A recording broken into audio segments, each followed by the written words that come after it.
দুর্গাপূজাকে মহাপূজা বলা হয়। তোমরা কি জানো যে ষষ্ঠী, সপ্তমী, অষ্টমী, নবমী আর দশমী, এই যে আমাদের কাছে 5টা দিন থাকে, এখানে সব দিনই কি আমরা মহাযুক্ত করতে পারি?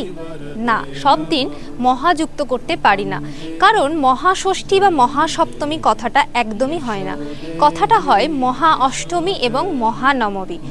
বাকি যে দিনগুলো থাকে সেখানে আমরা মহা এই কথাটার ব্যবহার করতে পারি না। তার কারণ হলো মহা অষ্টমী যেদিন থাকে সেদিন হচ্ছে আমাদের মহা বিপদ নাশের দিন থাকে, সেজন্য এখানে আমরা এই দিনকে মহাষ্টমী বলি। এবং মহানবমী এই দিনটিই বা কেন বলি, মানে নবমীর সঙ্গে কেন মহা কথাটা লাগাই, কারণ এই দিন মহা ধন সম্পদের লাভ হয়, সেই কারণে আমরা মহানবমী কথাটা ব্যবহার করে থাকি। মহাস্নান, পূজা, বলিদান এবং হোম, এই 4টি কর্মের দ্বারা পূজা সম্পন্ন হয় বলে আমরা দুর্গা পূজাকে মহাপূজা বলে থাকি। এই রকম দুর্গা পুজো কেন্দ্রিক আরও ইনফরমেশন পাওয়ার জন্য অবশ্যই কিন্তু আমাদের সাথে জুড়ে থাকতে হবে। সকলকে শুভ শারদিয়া।